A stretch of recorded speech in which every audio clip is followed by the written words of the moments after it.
A widowed lawyer teaches his children important life lessons as he defends an innocent man. It's our annual Mother's Day episode, and our moms are back.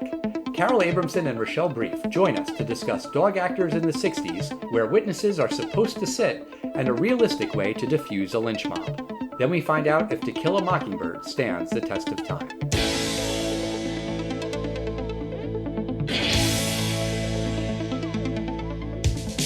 Test of time, James and Alan have their say. Do the movies you love still hold up today?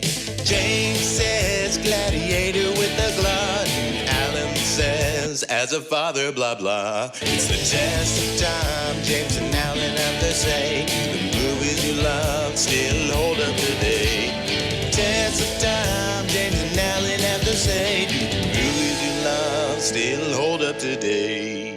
Hello, everyone, and welcome to a very special Mother's Day episode of The Test of Time. I'm James Brief, and joined with me, as always, is Alan Noah. And Alan, we got some special guests here tonight. And you'll never guess who our special guests are for the Mother's Day episode.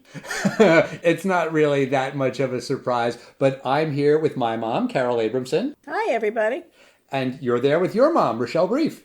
Here I am for the third annual Mother's Day event. Yes.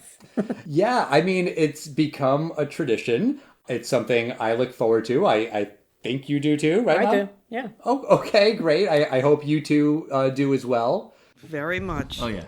All right, so our usual tradition, I guess, is to tell the story of how we came to this movie.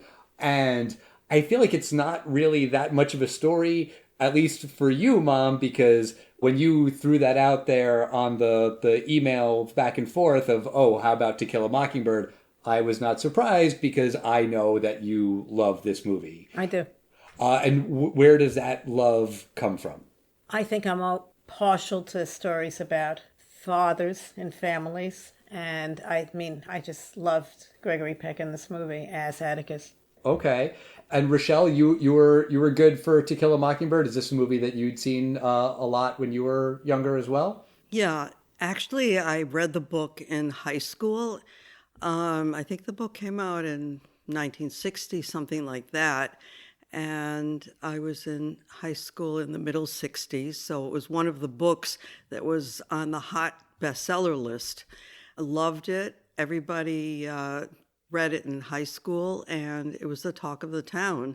When the movie came out, I can't think of a single negative thing anyone said about it.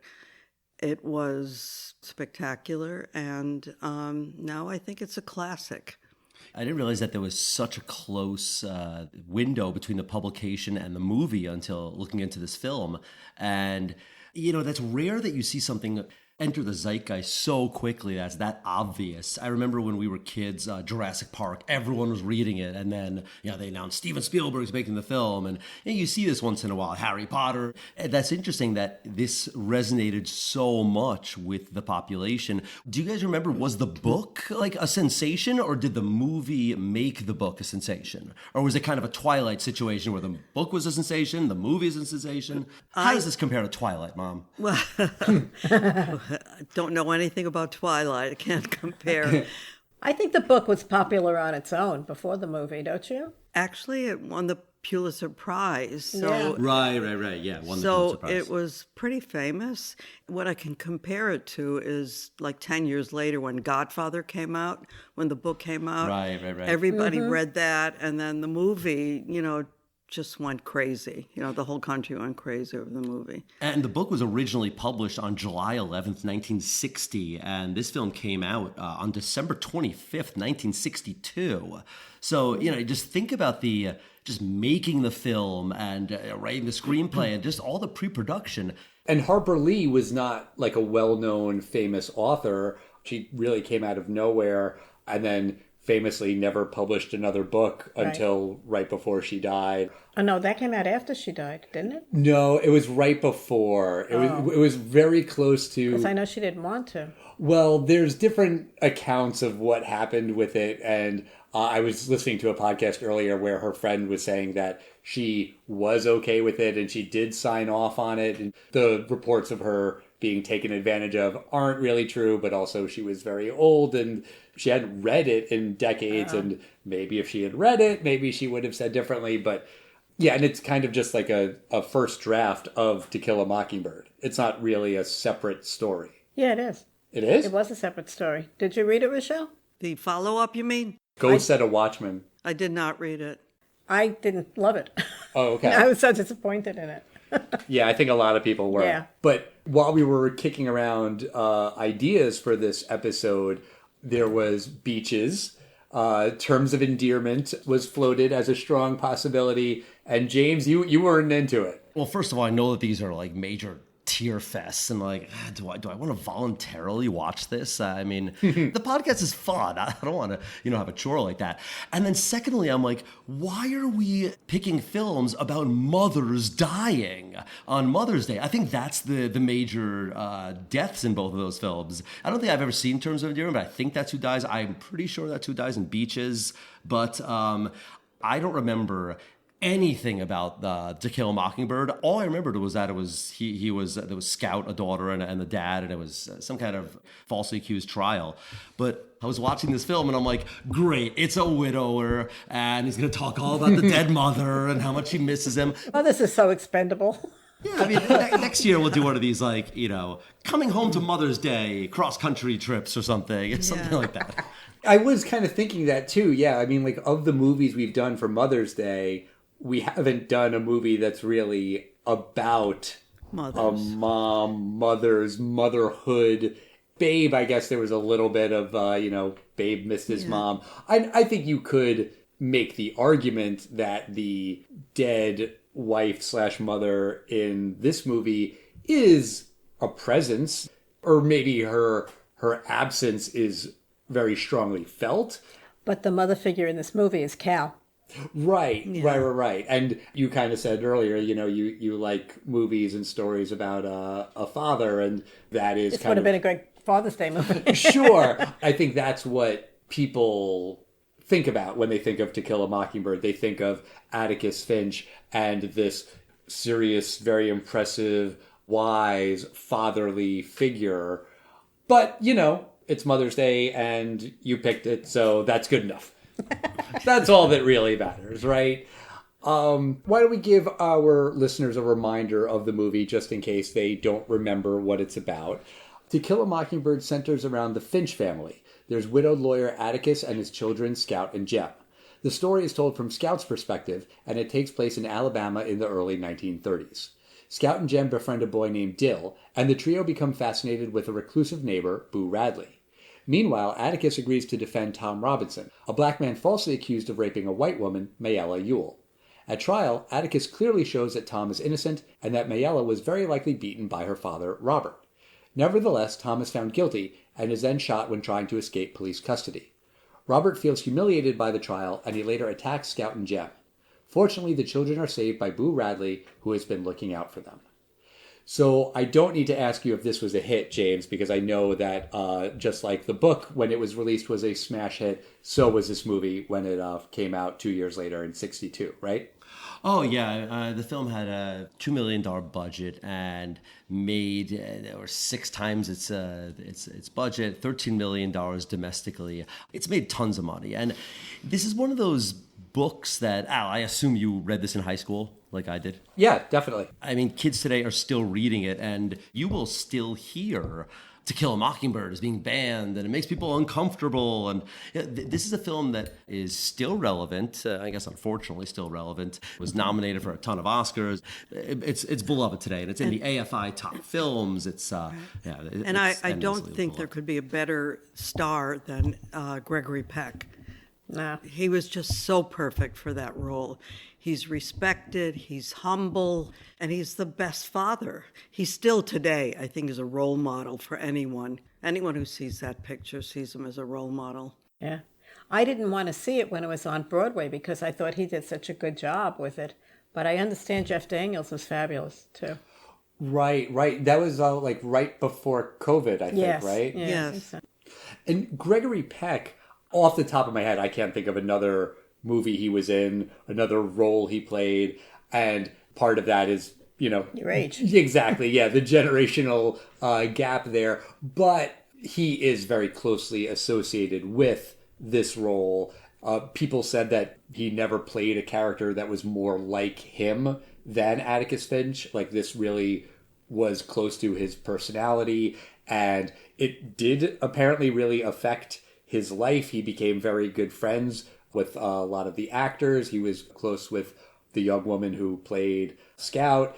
He was friends with the actor who played Tom Robinson, who spoke at his funeral, delivered the eulogy when he died. Wow. This role really did come to symbolize or embody his career. Really, the only other thing I know about Gregory Peck is Brownsville Girl, the Bob Dylan song. You don't know that one? No, okay. It's an 11-minute stream of consciousness random Bob Dylan song where he's talking about a relationship and he keeps going back to this movie he saw with Gregory Peck. It's not To Kill a Mockingbird. It's a cowboy movie. There are two Gregory Peck films that I've wanted to add to the podcast. Roman Holiday. Oh, I love that movie. It's a fabulous movie. With Audrey Hepburn? Yes. Yes, I have seen that. Very romantic, right. The other one is, this is a film that I vaguely remembered from my childhood, and it's been remade before. He was the star of The Omen. With Lee Remick, right? I think Lee Remick. Sure. I have no idea. I'm going to say yes. Definitely, Mom. You're right. I think so. I could look it up, but why bother? You're right. All right, so Rochelle, you said you read the book. In high school. Okay, and then did you see the movie like when it first came out, or was it later? Do you remember? I saw it in the 60s, probably when it first came out, and it stayed with me. It really did. I'm not good at remembering movies, but Atticus was very memorable. And I don't remember anyone else. I don't think there were any other big names in there except for Robert Duvall, who, as you know, that was his initial role. That was the first role he ever played. And interestingly enough, he did not say a single word. Right. But that started his career. But everybody remembers Atticus. Sure. Mom, did you see the movie when it first came out? Yeah, I don't really remember when I read the book. I know I went to see the movie with my parents. Okay. So I might have read the book after. I really don't remember. But I know I did, maybe about 15 years ago, I re-listened to it. And I was struck by how similar the book was to the movie. The movie kept very close to the book. See, it's funny you say that because I was doing a little bit of reading today about some of the differences. And I guess in the book, Atticus's brother and sister are in it or something. I mean, I don't know. I read that on Wikipedia. I don't know. I don't remember anything about the book. I really didn't remember much about this movie. I think in my head, I thought that it was all about the case and, about defending Tom Robinson. And I was kind of surprised that is a part of this movie, a very important part, a memorable part for sure, but that's not the whole movie. No. I mean, it's maybe a quarter of it. Approximating here, but it's about an hour with the kids, and then there's the half-hour courtroom scene, and then the half-hour epilogue, give or take. So it's really not just all in that courtroom. Right. I completely agree with you. I forgot a ton of this film. I thought that Boo Radley, I vaguely remember that name. I thought that Boo Radley was either the name of the black man or the name of the racist guy. I thought he was a really important part of the trial. I thought this was going to be a lot like that film we reviewed, A Time to Kill, which was basically a racist event in the South and all about this trial. And I thought that his big impassioned speech was going to be the climax of the film. And no, it really isn't. Well, when they show you scenes of it, that's what they show you. They show you the trial. Exactly. Right. The fame, it's one of these films that you almost forget there's an entire other act to the film. Well, let's talk about that a little bit, because I feel like on the podcast, we have watched a lot of movies where I kind of wag my finger and say, I don't like this because this is a white savior story. And this movie definitely has some of those elements because, it's a white man defending a black man. And it's confronting race head on. Clearly, the people in this town are racist. Tom Robinson is found guilty when he's very, very clearly innocent. So I guess my point is the white savior stuff is there. It's in this movie. But I think it didn't bother me as much as it has with some other movies, just because that's not what the movie is about. It's really about mostly Scout, I guess to a lesser extent Jem and Dill, but it's about coming of age. It's about growing up. It's about losing your innocence. And part of that is seeing that the world isn't perfect and there is racism and there is injustice and there is all of this terrible stuff that parents want to shield their kids from, but eventually they're going to see it. But this was the era where the big turmoil in the country was about segregation and desegregation. And I don't know if you remember this name, George Wallace. He was a governor of Georgia who was a flagrant racist, and his wife, Lurleen, they were staunch segregationists.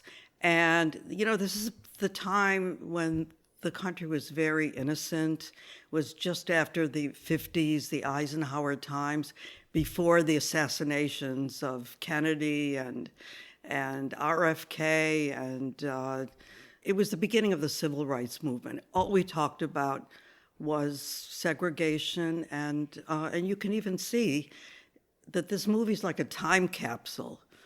The jury was all white. The blacks were all segregated in the balcony. And you heard about blacks on buses having to go to the back of the bus, and Rosa Parks. This is all that we talked about in those days. There really wasn't much going on in the country that was as controversial as civil rights. And it was the beginning of civil rights. And speaking of Rosa Parks and Montgomery, George Wallace, he's not from Georgia, he's from Alabama. And I know that because of Al's favorite movie, Forrest Gump. That is not my favorite movie. I know, I'm joking. Al does not like Forrest He's Gump. from Alabama? But he's from Alabama. And there's a point in the film when he's like, I remember when Wallace was shot.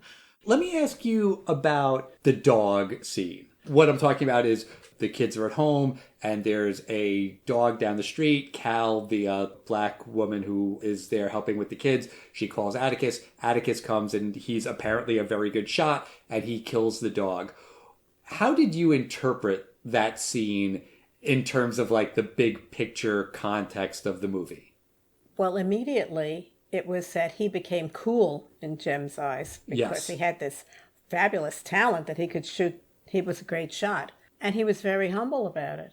Right. And before that, Jem is completely unimpressed with his dad. Yeah. And the next door neighbor says, oh, he can make a will that's so airtight. You should be proud of your dad. And he's like, a 12-year-old kid who's like, who cares? I don't care, a will. But then he finds out his dad can shoot. And then all of a sudden he's very impressed. Yeah. Was there anything else that you got out of that scene, Rochelle, James? Well, I think everyone in the South probably had a shotgun, or it was a common object that the people had in homes. And Atticus was very controlled. He had it, but he knew the place for a gun. It wasn't to go out and lynch people. It wasn't to keep in the back of your pickup truck. It was only to be used for mad dogs or for defense, and it just shows his character. He knew what a gun could do, but he also knew its place. I interpreted that scene kind of in the way that you were saying, Rochelle, where there's a big theme of this movie, which is you don't kill a mockingbird. Why? Because it's a sin. You never hurt anything that doesn't want to hurt you. If something isn't a threat to you, you leave it alone. You leave it be. And Tom Robinson wasn't a threat to anyone, but he was killed.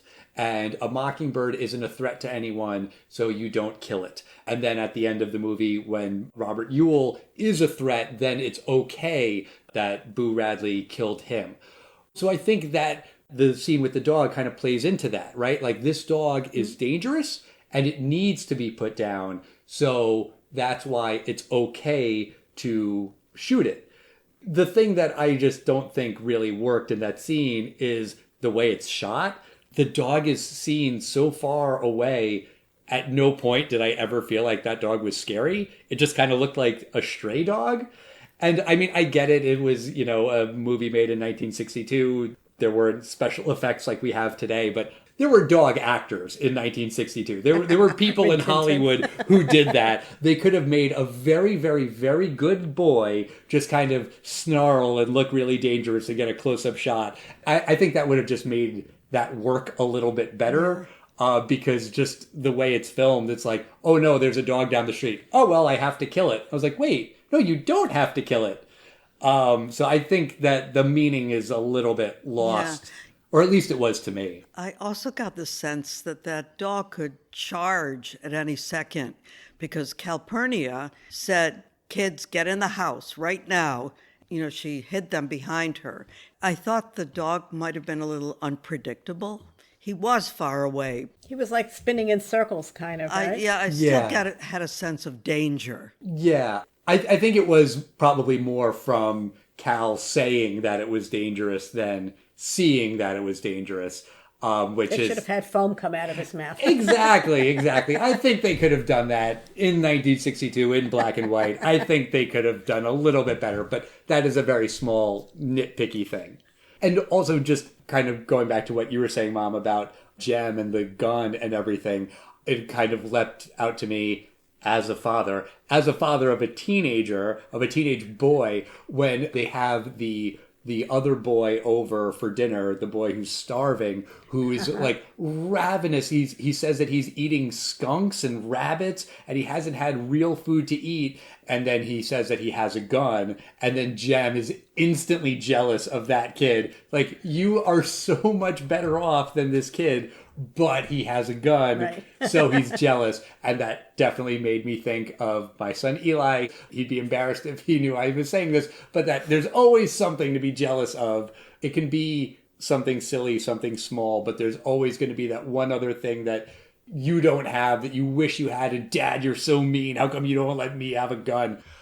But that also kind of ties into this theme of class, which is a big deal in the movie. And the movie takes place during the Great Depression, and everyone is suffering.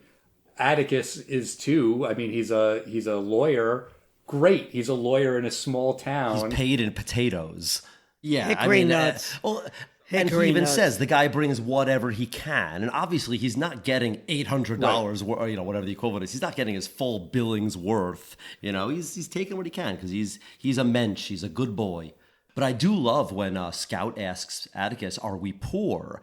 He says something like, we're struggling, but we're not as poor as those people. But I mean, Atticus is well dressed. But then again, whenever you see these pictures of like New York City in the old days, like everyone wore 3-piece suits. So I don't necessarily think that he was dressed very dapper for the time. Maybe he was. Well, it could have been his only suit as well. Right, it could have been only one. It's black and white, so it's kind of hard to tell. And that's one of the advantages of black and white, that it looks so good all these years later. I want to ask you a question about the death of Tom, because this happens off screen. He's found guilty, and then later that night they get word that Tom was killed, like trying to escape. Was this a Shawshank Redemption kind of thing, where they kind of like, just nudged him? Oh no, he's trying to escape, and killed him. Did Tom really try to escape that night? I mean, what do you think happened? I wondered about that myself. The sheriff originally said we were aiming for a limb, but we missed and shot him. So clearly, I think it was a scam. It's on brand for this town that just convicted him. But also it just seems like, why not just throw him in jail? They did the racist thing they wanted to do. Did they really want to lynch him? Is that what they wanted? They wanted him to die? Well, I think the sheriff is portrayed as a decent man. I mean, you kind of don't like him in the trial scene, but then you do kind of like him in the end. I don't think that the sheriff would have killed him, but you don't know about these other people on the police force. They could have been racist. Absolutely. They could have been looking for an excuse. The short answer is we don't know. I think that it's meant to kind of show the crushing disappointment of reality sometimes, where Atticus is like, on appeal, he would have won. Of course he lost here in this tiny little town, but if we had appealed, he would have been fine. That's why I told him not to lose hope. But it's 1933. He's a black man. He's convicted of rape. He feels hopeless. And so maybe he does just make a run for it. And maybe a cop who doesn't have great aim accidentally kills him. Or maybe not. You don't know. I think either way, it's just so crushing. It's like the crushing reality of what life is. Right. In a sense, for Scout, it almost doesn't matter, right? It's just a tragedy either way. The other thing is they may have felt that the conviction might have been overturned on appeal, and they wanted to kill him so that he could not be exonerated after all. That's true. I also thought the sheriff was a good man because after Boo Radley kills Ewell, the sheriff decides we're not going to go after Boo Radley. What did he say? The dead killing the dead? Let the dead bury the dead. Yes, right, which is biblical. I thought that was very noble of the sheriff, that he let Boo Radley get away with that. Yeah, I mean, he's doing the right thing while also doing the wrong thing. And he kind of says, you're going to lecture me about being honest, but I think this is the right thing. There was one thing he said in his speech there. I wrote it down. Hold on, let me pull it up. The sheriff says that if the truth gets out, all the women in town will bring Boo angel food cakes. And he's kind of saying that that's like a bad thing. I did not know what that meant. Do you know what that means? I don't remember the angel food in particular, but I think because like when something happens, like when somebody dies, everybody brings food. It's like coming to a shiva. Okay. Everybody brings food, and he would become a celebrity of sorts. And Okay. that would just kill him. It was just so against anything he could handle. Boo. Right. So he was trying to save him from that. I don't know, angel food, but just cake. Yeah, he did specifically say okay. angel food cakes. And I know because I rewound it. And I was like, Did he just say angel food cakes? What do angel food cakes have to do with anything? And I thought that was a little bit of a strange turn of phrase, but maybe that's an Alabama thing. But also kind of related to the sheriff being a good man, he sends Atticus to the courthouse when he knows that there's going to be a lynch mob. So he's trying to save Tom that night. Also, he should be at the courthouse to protect Tom himself. There's a throwaway line that he went looking for them, like off in the woods or something. That's why, that's why the sheriff's not there and Atticus is there. It's kind of flimsy logic, like the sheriff should be at the station. But I did think in terms of he's a lawyer defending his client. In that moment, he is really defending his client in a very, very literal sense. I mean, that is not his job by any definition to fight off a lynch mob. Here's my question. If Scout hadn't shown up, what happens? And I was going to say that's the purpose of the scene, was to give Scout the opportunity to show up and show how her innocent little question would turn them around. Right. I think he would have convinced them. I think Atticus would have convinced them to leave. You think so? Yeah. I think Okay. so. I think he would have prevailed. But Okay. I thought it was a little unrealistic that this 6-year-old little girl should be able to turn away a lynch mob. You know, the town crazies and racists. And this little girl embarrassed one of the men by saying, Mr. Cunningham, I'm friends with your son. You know, we play together. And they say, oh, okay, so we won't lynch him now. Right. It's funny because it's so unrealistic and hard to wrap your head around, and yet also does kind of feel a little bit grounded. Like, if you have this many people with a lot of guns, what are you going to do? How can you diffuse that situation? And I don't think there's a lot of ways to diffuse that situation. But I think really kind of calling someone out and individualizing a person in that group as a person, as an individual, not just a faceless part of the mob. You see it on that actor's face. I think he does a really good job in that scene where you can really see a lot as his expression changes of just the humiliation that he feels, where he's like, okay, you know what, I can't do this. And then as soon as that happens with one guy in the mob, then the mob isn't a mob anymore. Now it's just a bunch of people. So I agree with you, Rochelle. I think it is unrealistic, but also it feels believable enough. It's a contradiction. This guy probably deep down is not a racist. He's been caught up in all this stuff. And then for a moment of clarity, he's like, what an asshole I'm being. Like, is it realistic that he calls down a lynch mob?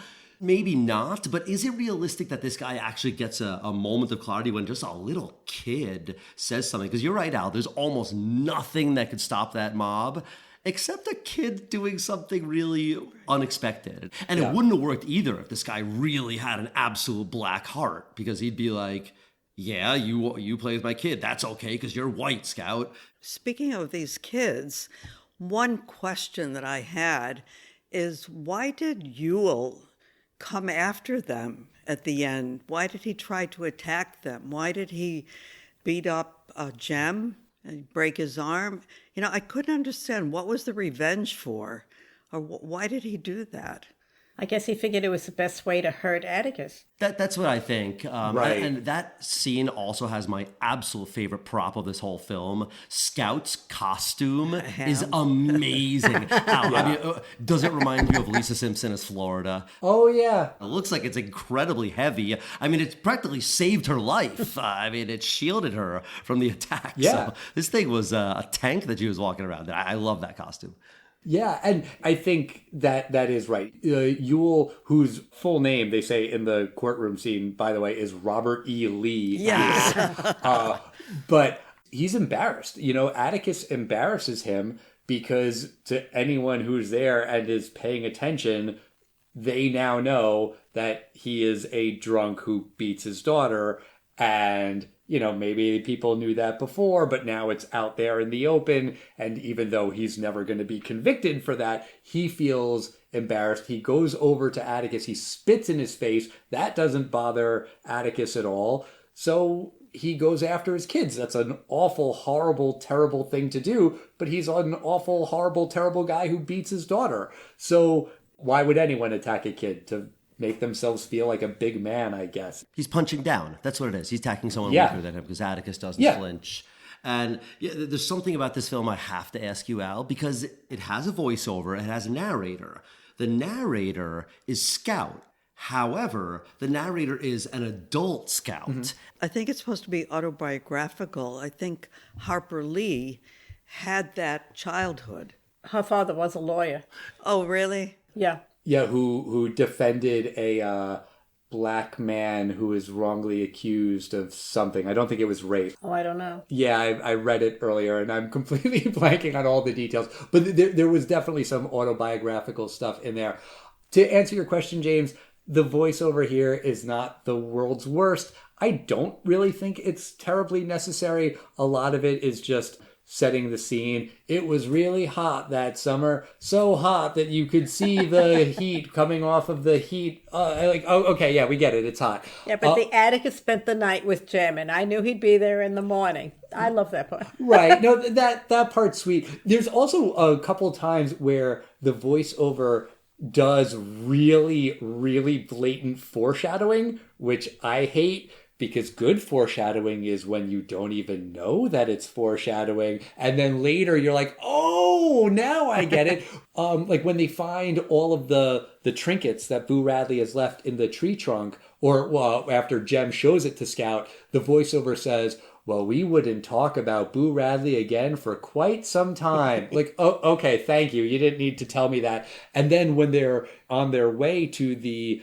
pageant and she's wearing the ham costume, the voiceover explains why she's in the ham costume, which I guess you kind of need some explanation for. But then she says that would be the most important journey we would ever take, or something like that. Something like that. Yeah. I mean, come on, don't get ahead of the story, voiceover. I don't like that. So I don't think you need it. Also, that voiceover actress sounds nothing like Scout. I think she sounds like the woman who lived across the street. Oh, the nice lady? neighbor? Oh, the Yes. neighbor. Yeah. Oh, not the mean neighbor. No, the nice lady. Okay. Yeah. The one I thought kind of had a thing for Atticus. Yeah, that's kind of Yeah. slightly hinted at. They don't really explore that too much. Yeah, it's like a very, very thick Southern drawl, Yeah. whereas Scout does not talk like that. As a kid, maybe she developed the heavier accent later in life, but it is a little bit jarring, the difference between the two voices. Also, just in terms of audio things, mockingbirds can be really annoying. They're called mockingbirds because they mimic any sound that they hear. You can go on YouTube and find videos of mockingbirds trying to sound like car alarms and just making the most annoying sounds imaginable. And, just because Atticus gives the whole speech about the beautiful songs that they make. Sometimes they imitate other birds that make beautiful sounds, and sometimes not. Like to shoot 'em. Yeah, sometimes they're really fucking annoying. So, neither here nor there. As far as it being autobiographical, does anybody know who Dill really was? Oh, yes, Truman Capote, right? Yeah. Yeah.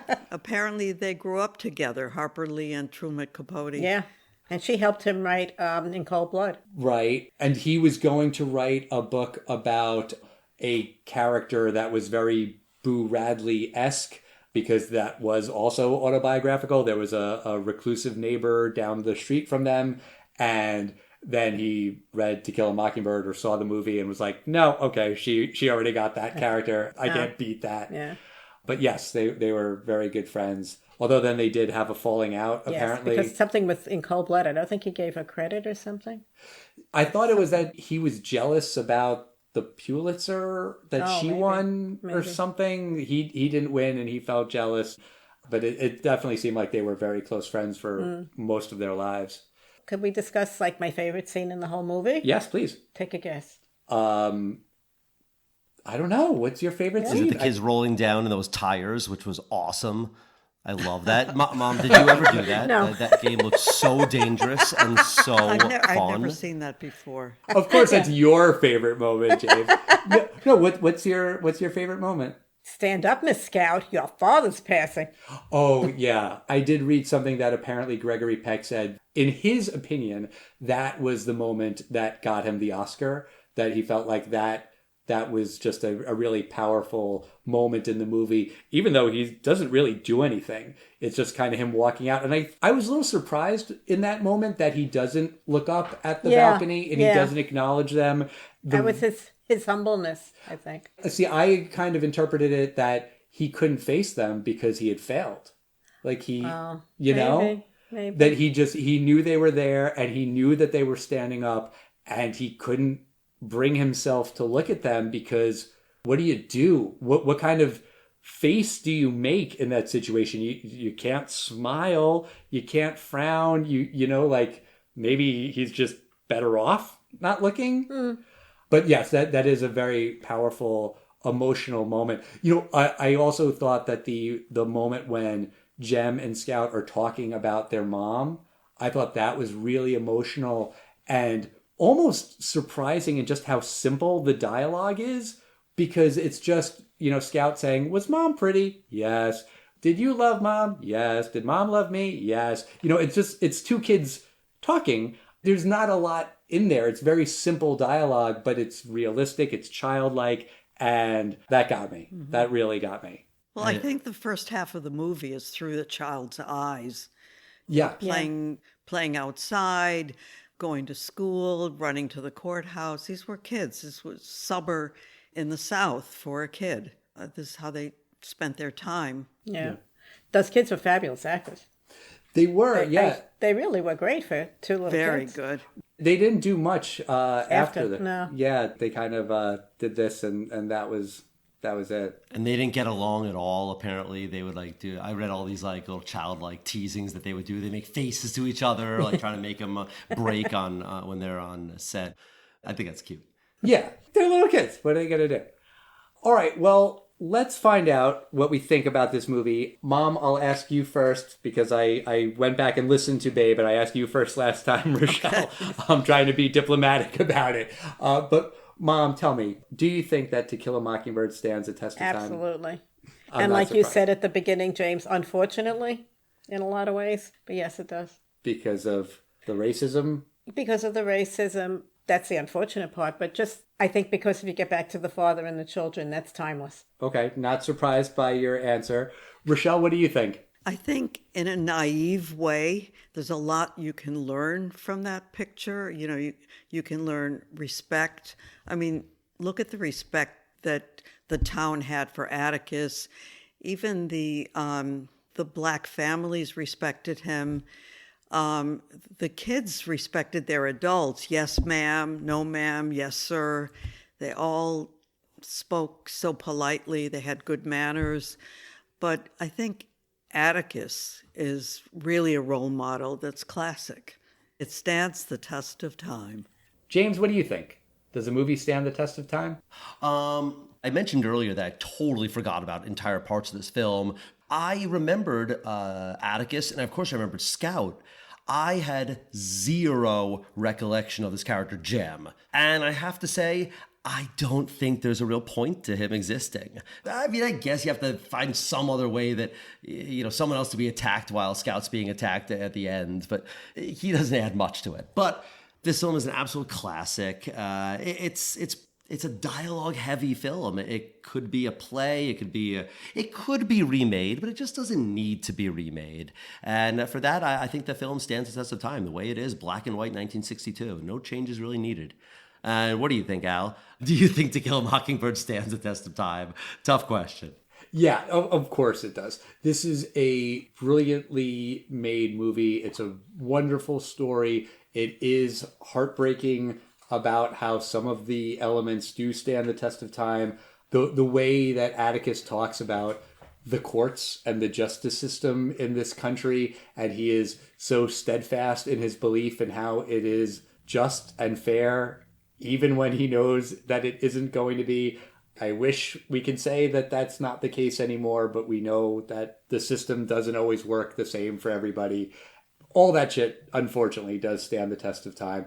But also just these lessons of growing up and, you know, treating other people with respect. There's so much in this movie about just not judging people. What does he say? You know, you can't ever see anything from someone's point of view until you put on their skin. Walk around in their shoes. Right. Which apparently Obama quoted in his farewell speech. Oh. He was a big To Kill a Mockingbird fan. And apparently a lot of lawyers and politicians are big fans of Atticus Finch. That's apparently a thing. But it's the golden rule, right? Do unto others as you would have them do unto you.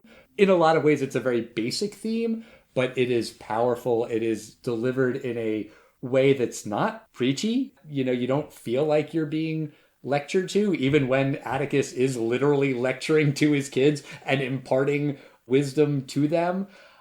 When I read this book as a kid, I assumed that I identified more with Jem or Scout, you know, as a kid. Now, as a father, I think about it more from Atticus's point of view. But honestly, it doesn't matter how old you are or which character you relate to. There's someone you can connect with. The themes, the story, it's very powerful. It's universal. Of course, it stands the test of time. This is a very random thing, but isn't it kind of weird how they had the witnesses sit in front of the judge and not to the side of the judge? I thought that was odd because the 60s is also when Perry Mason courtroom trials were big, and they had the witnesses sitting behind that little barricade, you know, the way we usually picture witnesses. Yeah, you're right. Yeah. It was a little odd.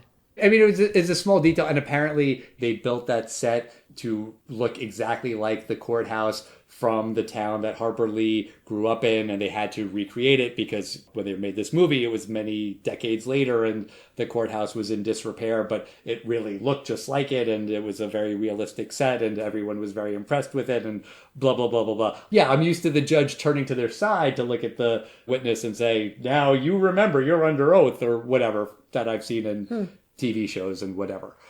But, Mom, Rochelle, thank you for coming back on the show. This was great. Sure. Yes. Anytime. This was great. Good choice. I'm just going to say the three we've done so far, The Big Chill centers around a suicide. Babe starts with the mom dying. and To Kill a Mockingbird, deep institutional racism in this country that you could argue nothing has changed in the 62 years since this film came out. And a dead mother. Yeah, next time let's do like...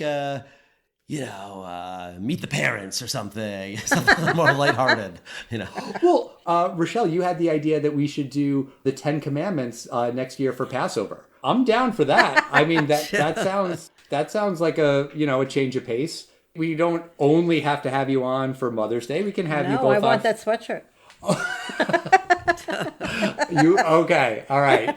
Because Sam has one, and Courtney has one, and Eli has one, so now you're left out. You don't have a hoodie? I just want one. Oh, okay. All right.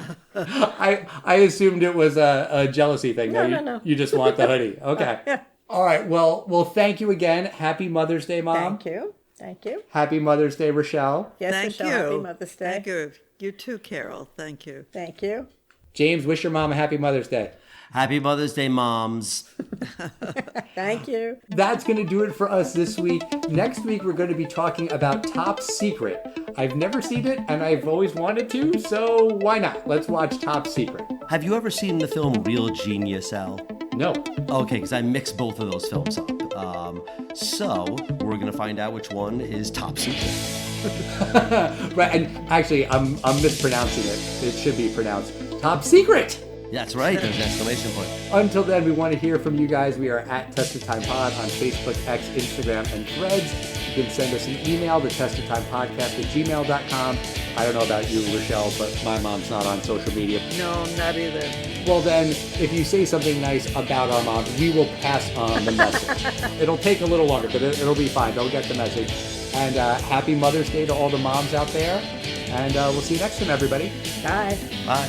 Bye. Thanks.